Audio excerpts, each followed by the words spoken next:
নমস্কার, আপনারা সবাই কেমন আছেন? আশা করি আপনারা সবাই অনেক ভালো আছেন। চলে এলাম নতুন একটি ভিডিও নিয়ে। আজ ছিল শ্রাবণ মাসের চতুর্থ সোমবার, তাই এসেছিলাম আমরা শিবের মন্দিরে জল ঢালতে। এটি আমাদের গ্রামের একটা মন্দির, যেটা বেশ এই 1 বছর হলো এটা তৈরি হয়েছে। আজ আমরা এখানেই জল ঢালতে এসেছি। আজ দেখুন, আমরা খুব সকাল সকাল এসেছিলাম, তাই সেভাবে কোনো ভিড়ও ছিল না। শান্তমতে পুজোটাও দিতে পেরেছিলাম। তখনও পর্যন্ত ব্রাহ্মণ আসেনি, তাই আমরা কিন্তু নিজেরাই পুজো দিয়েছিলাম। এই যে আমার বড় পিসিমণি, দাদা, বাবা, মেজ পিসিমণি আর ছোটো বোনু সবাই মিলেই আজ আমরা যাচ্ছিলাম বাবা ভোলেনাথের মাথায় জল ঢালতে। যেহেতু আজ ছিল শ্রাবণের চতুর্থ সোমবার, সব সোমবারগুলো তো সেভাবে বাইরে মন্দিরে এসে জল ঢালা হয় না, তাই আজ এসেছিলাম আমরা জল ঢালতে। এই যে দেখুন, শিব মন্দিরটা কতটা সুন্দরভাবে বানানো হয়েছে, একটা অপূর্ব সুন্দর দৃশ্য। গ্রামের মাঝখানে মাঠ ঘাট পুকুর, তার মাঝখানে এই মন্দিরটা অপূর্ব সুন্দর। আর আমরা পুজোর জন্য সমস্ত উপকরণ রেডি করে নিচ্ছিলাম। এই যে ফুল, 5 রকমের ফল, মিষ্টি, নৈবেদ্য, মানে যতটুকু সম্ভব, যেহেতু ব্রাহ্মণ আসেনি আমরা নিজেরাই সেটা রেডি করছিলাম। তার আগেই কিন্তু ঘি মধু দিয়ে বাবা মহাদেবকে ভালো করে একটু স্নান করিয়ে নিয়ে গলায় মালা পরিয়ে এবার ফুল দিয়ে সেটাকে রেডি করছিলাম। আর এই যে পঞ্চামৃত দিয়ে প্রথমে কিন্তু আমরা বাবাকে স্নান করিয়ে নিয়েছিলাম। এর আগেই কিন্তু পিসিমণিও কিন্তু বাবা মহাদেবকে স্নান করিয়েছিল। আর আমাকে কিন্তু সবাই বলে বলে দিচ্ছিল, আমি যদি ঠিকঠাক হয়তো অতটা পারি না, তাই জন্য কখন কোনটা দিতে হবে সেটা বলে দিচ্ছিল।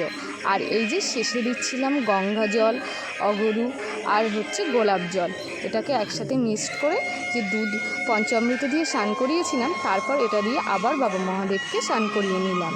তারপরই বাবা মহাদেব সবথেকে বেশি কিন্তু সন্তুষ্ট হন বেলপাতা। তার সাথেও যেহেতু সোমবার ছিল, তার জন্য আমরা দিয়েছিলাম কালো তিল, জব, চাল আর চিনি, কারণ এগুলো দিলে নাকি বাবা মহাদেব প্রসন্ন হন। যেহেতু প্রতিটা সোমবারে আলাদা আলাদা করে দিতে হয় শ্রাবণ মাসে, কিন্তু যেহেতু সব সোমবারে তো আসা সম্ভব নয়, তাই এক সোমবারেই আমরা সব কিছুই একসাথে কিন্তু বাবা মহাদেবকে নিবেদন করেছিলাম। এরপর যে কেশর চন্দন ছিল, সেটাতে একটু বেলপাতায় মিশিয়ে বাবা মহাদেবকে অর্পণ করেছিলাম।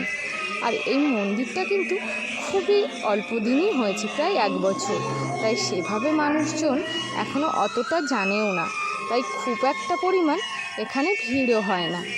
আর এই যে আমাদের গ্রামের মধ্যে এই মন্দিরটা হবার পর আমাদের একটু সুবিধাই হয়েছে, তাও কিন্তু আমাদের অনেকটা দূর থেকেই কিন্তু এখানে পুজো দিতে আসতে হয়। আপনারা কে কে এই শ্রাবণ মাসের সব সোমবারগুলো পালন করেন সেটা জানাবেন। আর আপনারাও কি মন্দিরে গিয়ে পুজো দেন না বাড়িতেই পুজো দেন? আমি সব সময় বাড়িতেই পুজো দেওয়া বেশি পছন্দ করি, কারণ মন্দির তো সবসময় আমাদের গ্রাম বাংলায় কাছাকাছি থাকে না, তাই বাড়িতেই গুছিয়ে বাবা মহাদেবকে পুজো দিয়ে থাকি। আর এই যে এইভাবে আমাদের পুজো কমপ্লিট হয়েছিল। এবার আমাদের বাড়ি ফেরার পালা। আমাদের সমস্ত প্রসাদ সেগুলো আমরা গুছিয়ে নিয়ে বাড়ি ফিরছিলাম।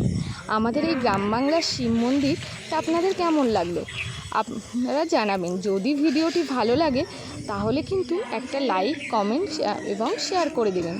আর এই অপূর্ব সুন্দর মন্দিরটা দেখুন, কতটা সুন্দর একটা পরিবেশে কিন্তু অবস্থিত, যেটা দেখলেই কিন্তু মন ভরে যায়। আপনারা সবাই ভালো থাকবেন, টাটা। আর এখন আমাদের বাড়ি ফেরার পালা। এই যে আমাদের বাড়ির রাস্তা ধরে আমরা বাড়ি ফিরছি। টাটা সবাই।